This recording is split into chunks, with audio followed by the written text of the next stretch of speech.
तो basically we have a DC power supply, we know that, right. लेकिन subsequently क्या होगा कि जब हम एक साइनोसॉइडल वेवफॉर्म्स के साथ वहाँ पे काम करेंगे या फंक्शन जनरेटर के साथ काम करेंगे towards the end of the जो हमारा कोर्स है, वहाँ पे हम देखेंगे कि हमारे पास पॉजिटिव पावर सप्लाई और नेगेटिव पावर सप्लाई दोनों चाहिए हमें, ठीक है, with respect to the ground. तो वहाँ पे आप प्लस मैक्सिमम वोल्टेज और माइनस नेगेटिव वोल्टेज भी दे रहे होंगे, ठीक है। तो you can play around with these sort of waveforms. लेकिन coming back to the point, if you for instance speak into the mic and your voice is being sampled by your for instance processor which is running at a voltage from 0 to 2.7 volts, so then how does it manage to capture the stuff that is negative, this range of the voltage? Answer इसी slide के ऊपर यहीं पे है, मौजूद है। Exactly उसको एक हम पॉजिटिव ऑफसेट देते हैं वेवफॉर्म को, यानी जो हमारी स्पीच वेवफॉर्म है जब वो कंप्यूटर के अंदर जाती है, अभी because I am being recorded right now, right, तो मेरी जो स्पीच वेवफॉर्म है वो क्या हो रही है, बेसिकली उसको एक ऑफसेट दिया जा रहा है। उसको ऑफसेट मिलेगा क्योंकि इसको आपने कोई बेसिकली जो पावर सप्लाई इसको प्रोवाइड किया जा रहा है वो डीसी है, जो अडॉप्टर होता है वो डीसी अडॉप्टर होता है, वो नेगेटिव सप्लाई इसको नहीं देता। अभी तो खैर ये बैटरी पे चल रहा है, राइट। तो ऑफसेट इसको जब तक आप नहीं देंगे, you will not be able to sample a waveform that also goes negative, and a speech waveform in general does go negative, right? मतलब वो पूरा एक alternate होता है, ठीक है, पॉजिटिव और नेगेटिव वोल्टेज का उसमें। तो ये तो बहरहाल एक पॉइंट हो गया जो कि कन्वे करना था। अच्छा, आगे चलते हैं। सो बेसिकली इसी जो अभी हमने सारी इलस्ट्रेशन की है, इससे रिलेटेड कुछ एक एग्जांपल है, इस एग्जांपल को देख लेते हैं।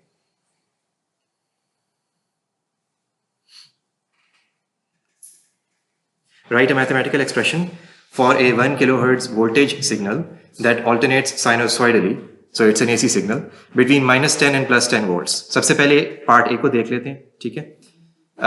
हमारा जो एम्पलीट्यूड है, सॉरी जो एक ऑफसेट है जिसकी अभी हम बात कर रहे थे, कैपिटल VS, जो कि मीन होता है एक नेगेटिव और पॉजिटिव पीक का, वो अगर हम कैलकुलेट करें तो that comes out to be 0। -10 +10 peak to peak value हो गई, peak to peak value, right, divided by 2 equals 0।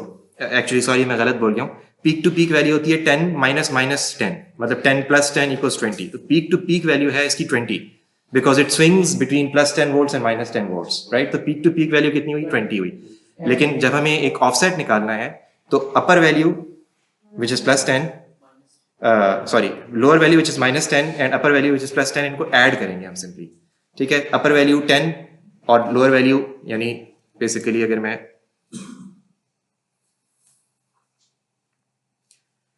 Basically upper value और लोअर वैल्यू का अगर हमने एवरेज निकालना है तो किस तरह करेंगे, यूं करेंगे, this comes out to be 0, this is your offset, ठीक है। जिस तरह अभी बात हो रही थी कि ऑफसेट जो है एक ओरिजिनल साइन वेव में वो 0 होता है, so this is your offset, ये हमने निकाल लिया, ठीक है। और वो निकालने की जरूरत भी नहीं है, पता चल रहा है कि -10 + 10 वोल्ट्स का जो ऑब्वियसली एक ऑफसेट 0 होगा, and the peak value is 10 - 0 = 10 volts, and peak to peak value जिसको VPP से रिप्रेजेंट करते हैं, V सबस्क्रिप्ट में PP, वो क्या होगा, 20 वोल्ट्स होगा, ठीक है। तो ये जब चीज हो गई तो आपका जो साइनसॉइडल फंक्शन है वो इस तरह से लिखा जा सकता है, VS ऑफ T भी लिख सकते हैं, as a function of T भी लिखा जा सकता है, इसको एक्सप्लिसिटली अगर आप सिग्निफाई करना चाहते हैं, इक्वल्स 10 एम्पलीट्यूड हुआ sin 2π ft, f is the frequency which is given to be 1 kilohertz, ठीक है। So this is your sinusoidal waveform, और एंड में V जरूर लगाना है। V क्या है, वोल्ट्स का यूनिट है, ठीक है। तो जब आप काम करते हैं लैब में भी, जैसे काम कर रहे होते हैं, कुछ स्टूडेंट्स के साथ बात भी हुई, तो आपने जो यूनिट्स है ना वो जरूर इस्तेमाल करने हैं, ठीक है। इसी तरह न्यूमेरिकल में अगर आप यूनिट्स को खा जाएंगे तो फिर वो नंबर भी खा जाएंगे हम, ठीक है ना। We have to be careful about the units. उसके बाद पार्ट बी है -1 वोल्ट्स एंड +5 वोल्ट्स। अच्छा, इसके अलावा एक और क्वेश्चन किसी ने किया था, गालिबन व्हाट्सएप पे किया था, कि डू वी हैव टू यानी do the complete steps of the numerical. तो अभी जो है ना कुछ न्यूमेरिकल्स आपको बहुत ही स्ट्रेट फॉरवर्ड से लगेंगे, ठीक है, मतलब बहुत ईजी। जैसे फॉर इंस्टेंस ये है, इसमें जैसे ये जो है -10 + 10 / 2 = 0 करने की जरूरत थी नहीं वैसे, क्योंकि it's very simple numerical, right? लेकिन ऑब्वियसली जो इम्तिहान में न्यूमेरिकल आते हैं वो थोड़े से ज़्यादा सोफिस्टिकेटेड होते हैं. They build on top of these simpler numerical problems, right? तो इम्तिहान में जो प्रॉब्लम्स आएंगे वो आपने पूरा उसका स्टेप वाइज करना है. उसके दो रीजंस हैं. एक तो अगर आप स्टेप वाइज नहीं करते तो I don't come to know कि जी आपने खुद किया है या दाएं बाएं से छापा है. वैसे दाएं बाएं से छापना इज नॉट पॉसिबल हियर, ठीक है? यहाँ पे होता ही है कि आप लोग दूर दूर बैठे होते हैं और बड़ा एक स्ट्रिक्ट प्लेसमेंट होती है, सबकी फिक्स्ड होती है, तो अच्छी इन्विजिलेशन बहुत यहाँ पे स्ट्रिक्ट होती है, ठीक है? Which is a good thing. तो उस सूरत हाल में ये तो बिल्कुल अपने जहन से निकालें क्योंकि चीटिंग होगी, चीटिंग नहीं हो सकती. दूसरी चीज़, अगर आप डायरेक्ट लिख भी रहे हैं और वो आंसर गलत है तो मैं आपको 0 दूंगा, ठीक है? अगर आप कुछ स्टेप्स करते हैं और पार्शली वो ठीक है, स्टेप्स ठीक है आपके, बेशक आंसर एट द एंड गलत है तो कुछ पार्शल नंबर कटेंगे, सारे नंबर तो नहीं कटेंगे, ठीक है? तो this is for your own benefit कि आपने जो है कंप्लीट स्टेप्स करने. और ऑब्वियसली एक टेक्निकल रीजन ये है कि जब तक आप स्टेप्स करेंगे नहीं तो आप आंसर पे कैसे पहुंचेंगे. तो बड़ी मतलब लॉजिकल सी बात है कि आपने स्टेप्स करने हैं, ठीक है? अच्छा, so the part B is -1 volts and +5 volts. -1 और +5. So -1 is the lower peak value and +5 is the upper peak value. And because they are not numerically equal, मतलब +5 और -1 का अगर आप नंबर लें, एब्सोल्यूट वैल्यू लें, इक्वल तो है नहीं. इससे हमें क्लियरली ये पता चल रहा है कि there is some positive offset in the sine wave, ठीक है? 0 नहीं है वो offset, there is some non zero offset, ठीक है? तो वो क्या है ऑफसेट? जब इनका एवरेज लेंगे 5 - 1 divide by 2, that comes out to be 2 volts, ठीक है? So this is your offset. इस ऑफसेट को आपने यहाँ पे लिखना है, प्लस फिर साइनोसॉइडल वेवफॉर्म की अपनी जो शेप है वो आपने यहाँ पे स्पेसिफाई करनी है. उसके लिए ऑब्वियसली जो पीक वैल्यू है वो आप निकालेंगे. Peak to peak is 5 - -1 which is 6. This is your peak to peak value. तो पीक टू पीक वैल्यू का जो आधा है विच इज 5 - 2 इक्वल्स 3 volts, ठीक है? This is your peak value. Amplitude वो आपने यहाँ पे लिखा. साइन 2 पाई ft, जो शेप ऑफ द फंक्शन है, जो फंक्शन की जो एक एक्सप्रेशन है वो वहीं पे अपनी जगह पे वही रहेगा because it's a sinusoid function. 2 pi ft, f is given to be 1 kilohertz, ठीक है? तो ये हो गया एक चीज. उसके बाद है -2 volts एंड -1 volts, ठीक है? अब जो आपकी साइनोसॉइडल वेवफॉर्म है वो entirely negative range of the voltage को के बेसिकली अलॉन्ग स्विंग करता है. It never becomes positive. The sinusoidal waveform never becomes positive, ठीक है? बेसिकली जस्ट अ मिनट, आपकी जो वेवफॉर्म है, अगर ये बेसिकली हमारा एक्स एक्सिस है तो तकरीबन यूं है वेवफॉर्म, ठीक है? This is our time axis, this is our voltage axis, ठीक है? So this is what is happening here. तो ऑब्वियसली इसका जो एक मीन सेंटर है, सेंटर ऑफ एक्सिस कह लें या जो भी, वो क्या होगा? That is basically -1.5 volts. It's the average of these two peak values, the positive, the upper peak and the lower peak. Positive peak तो नहीं कह सकते आप, upper peak and the lower peak, ठीक है? So -2 is the lower peak, -1 is the upper peak, divide by 2 you get -1.5 volts, ठीक है?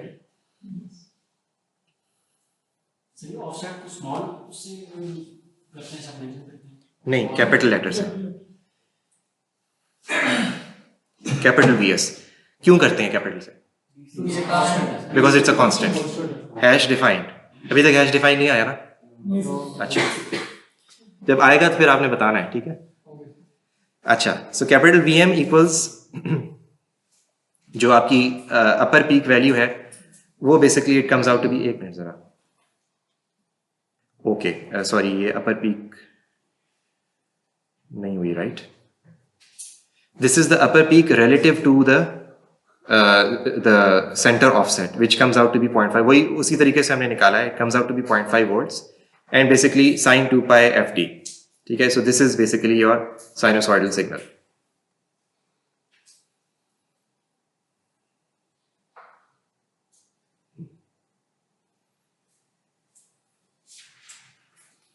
ठीक है? तो any questions here?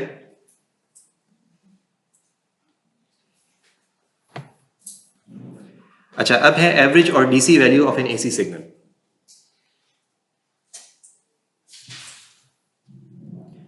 At times it is of great practical interest to know the average value of a signal. We define the average value. अच्छा, average value या DC value basically the terms are used interchangeably in the context of electric circuit analysis, ठीक है? And the reason is simply because अगर आप sinusoidal, specifically sinusoidal waveform की बात करें तो उसकी जो एवरेज वैल्यू और डीसी वैल्यू है वो एक ही होती है। ठीक है, मिसाल के तौर पे इनमें से किसी भी एक वेवफॉर्म की अगर हम एवरेज वैल्यू कंप्यूट करने की कोशिश करें तो we will find it is the same as the DC offset. ठीक है, which is capital V S. जिस तरह पहले भी मैंने आपको अभी इलस्ट्रेट किया था कि जो एवरेज वैल्यू है of a sinusoidal waveform, it is the DC offset, hence the name average और DC value, these names are the same। इनका एक टेक्निकल रीजन है, वो टेक्निकल रीजन जैसे मैंने अभी आपको एक्सप्लेन किया है। अदरवाइज किसी और कॉन्टेक्स्ट में अगर आप कहेंगे तो एवरेज और डीसी वैल्यू या डीसी डायरेक्ट करंट का कोई लेना देना नहीं है आपस में। ठीक है ना। इसी तरह से जो डीसी वैल्यू है वो नेगेटिव भी हो सकती है। अगर आपका ऑफसेट नेगेटिव है तो एवरेज नेगेटिव आएगा, राइट। ऑफसेट नेगेटिव किस सूरत हाल में हो सकता है? जिस तरह ये केस है जो अभी हमारा आखिरी एग्जाम्पल था। ठीक है, ये नेगेटिव ऑफसेट है, तो अब इस क्योंकि ये ऑफसेट नेगेटिव है, ठीक है, इसको हम एवरेज वैल्यू कह सकते हैं, लेकिन क्या इसको डीसी वैल्यू कह सकते हैं? कह सकते हैं, क्योंकि हम कह रहे हैं कि एवरेज वैल्यू और डीसी वैल्यू बात एक ही है। और DC value in the context of a sinusoidal waveform, it basically means the average value of the sinusoidal waveform, जिसके अराउंड वो बेसिकली उसका एक सेंटर ऑफ, आप यूं कह लें कि एक ग्रेविटी कह लें, जो भी कह लें, सेंटर ऑफ एक्सिस कह लें, जो भी। ठीक है, तो यानी बज़ाहिर डायरेक्ट करंट का जो नाम है और इस बेसिकली एक नेगेटिव वैल्यू ऑफसेट का यानी जो डीसी डायरेक्ट करंट का जो एक्चुअल नाम है वो कहाँ से आया है और यहाँ पे हम किस कॉन्टेक्स्ट में यूज कर रहे हैं, बहुत डिफरेंस है इनमें। ठीक है, लेकिन वी हैव सीन के the name has evolved to basically mean the same thing as the average value of a sinusoidal waveform. ठीक है,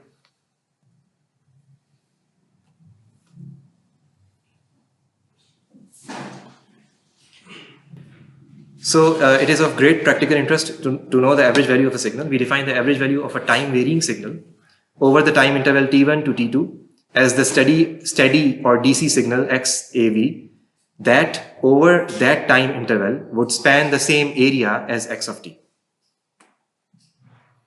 Average value over the time interval t1 to t2, इसकी हम definition establish कर रहे हैं।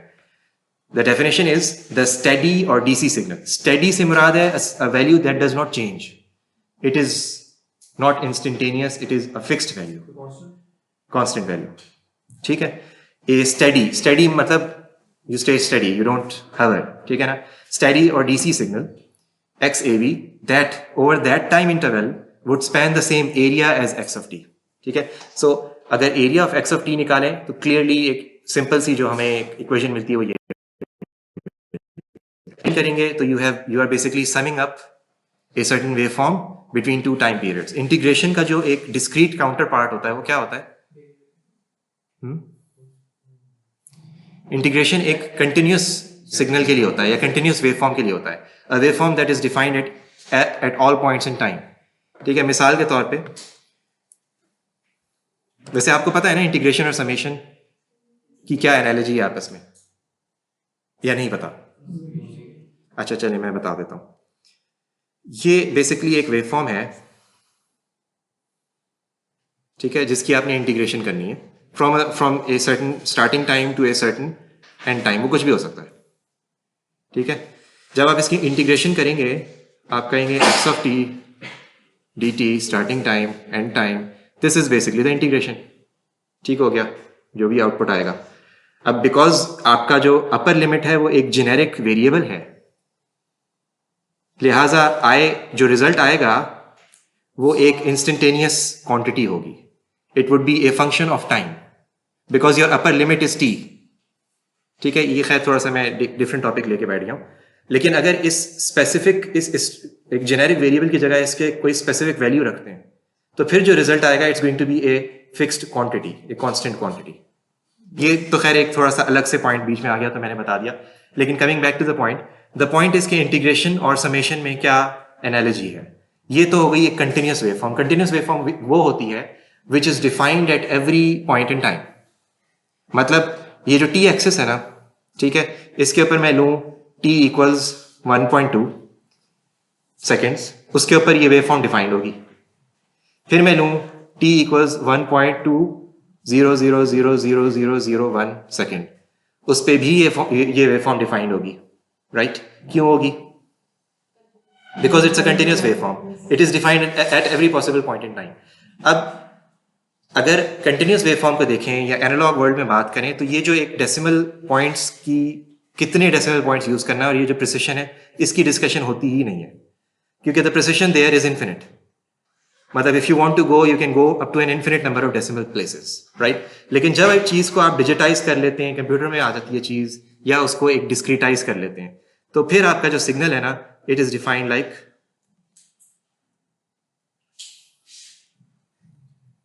This.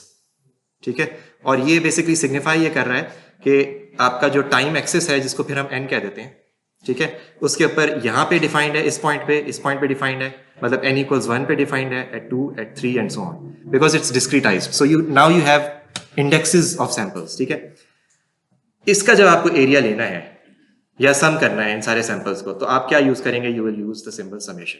इस symbol से you are familiar? ठीक है, ये होता है समेशन. ठीक है, दिस सिंबल.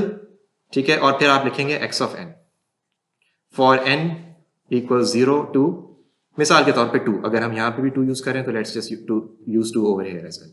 तो यहाँ पे आप 2 सैंपल्स या 2 सेकंड्स तक जितने भी नंबर ऑफ सैंपल्स हो उनको सम अप करेंगे, और यहाँ पे आप 2 सेकंड्स तक सम अप करेंगे. इससे आपको क्या पता चला कि integration is the same as summation. ठीक है, अब जो एक खौफ है हमारे जहन में होता है कि यार ये जो इतना अजीब सा सिंबल ये क्या है, इसकी कोई इंटुइटिव एक्सप्लेनेशन कोई नहीं होती हमारे जहन में. मतलब एक एब्स्ट्रैक्ट सा आइडिया होता है, पता ही नहीं होता, इंटीग्रेशन कर रहे होते हैं. ठीक है, कोसाइन का साइन, साइन का कोसाइन, कहीं माइनस आएगा कहीं नहीं आएगा, लेकिन है क्या वो हमें नहीं पता होती. ठीक है, तो अब this is the same as summation, nothing else. ठीक है, अब बिकॉज इट इज फर्क सिर्फ इतना ही है कि कंटिन्यूस वेव फॉर्म क्या होती है और एक डिस्क्रीट वेव फॉर्म क्या होती है. थोड़ा सा इसमें बस ये, अगर ये चीज समझ में आ जाती है तो फिर आगे हम चल सकते हैं. अब having that information with us, what we can do is we can say कि यार ये अगर इंटीग्रेशन है which is the same as summation, तो what we are doing is simply adding up the wave form. अभी average नहीं लिया, अभी सिर्फ ऐड किया है. ठीक है, T1 टू T2 यानी 2 टाइम पीरियड्स के बीच में एडिशन किया है. एवरेज कैसे लेते हैं? ऐड करने के बाद क्या करते हैं? डिवाइड करते हैं. टोटल नंबर ऑफ सैंपल्स थे, मिसाल के तौर पे आप, हमारे पास 20 स्टूडेंट्स हैं, सबकी हाइट्स की एवरेज लेनी है, तो सबकी हाइट्स पहले ऐड करेंगे, उसके बाद डिवाइड बाय 20 करेंगे.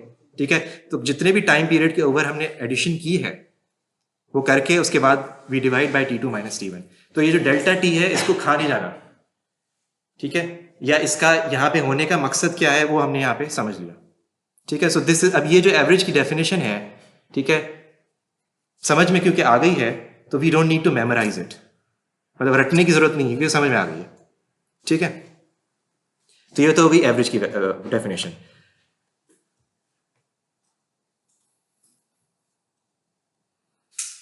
ठीक है, अच्छा, it is clear that x a v depends on the particular wave form x of t as well as the time interval T2 minus T1. Obviously, यानी जो पर्टिकुलर वेव फॉर्म है, चाहे वो sinusoid है या वो ट्राइंगुलर है या वो सॉटूथ वेव फॉर्म है, जो भी है, एक तो उसके ऊपर भी डिपेंड करेगी ऑब्वियसली एक वेव फॉर्म की एवरेज वैल्यू, और जितने टाइम पीरियड के ऊपर हमने उसकी एवरेज कंप्यूट की है ऑब्वियसली उस टाइम पीरियड के ऊपर भी डिपेंड करेगी एवरेज वैल्यू, राइट.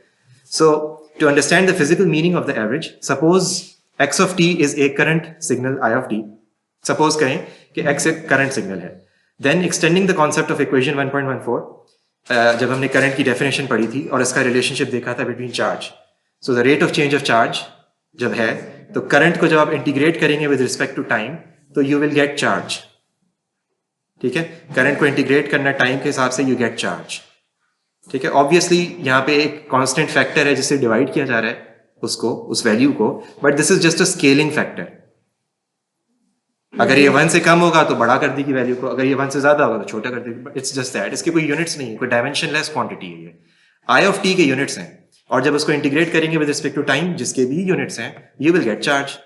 ठीक है, so we can say that I average is the steady current that over the time interval T1 to T2 would transfer the same amount of charge as I of t. ये जो आखिरी जुमला है इसको, ये मुझे कोई एक्सप्लेन कर दे.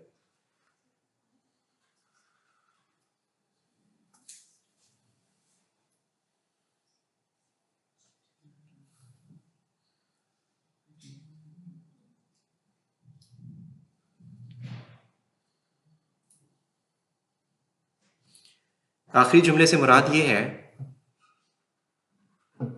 कि आई ऑफ टी अगर मैं यहाँ पे रखूं, जो कि एक साइनोसॉइडल वेव करंट की वेवफॉर्म है, मिसाल के तौर पे साइनोसॉइडल एक एसी वेवफॉर्म लें आप, ठीक है, और एक रेजिस्टर के थ्रू पास कराएं, तो क्या होगा, जो करंट की वेवफॉर्म रिजल्ट करेगी उस रेजिस्टर के थ्रू, बेसिकली आप जब अभी हम क्या कर रहे थे लैब के अंदर, हमने डीसी वोल्टेज दिया था एक रेजिस्टर को, राइट, और उसके थ्रू जो डीसी करंट है वो हमने मल्टीमीटर से फाइंड कर लिया था, और करंट की एक फिक्स्ड वैल्यू आती थी, क्योंकि डीसी करंट है उसमें चेंज तो होना नहीं है, राइट, क्योंकि डीसी वोल्टेज है तो फिक्स्ड करंट है।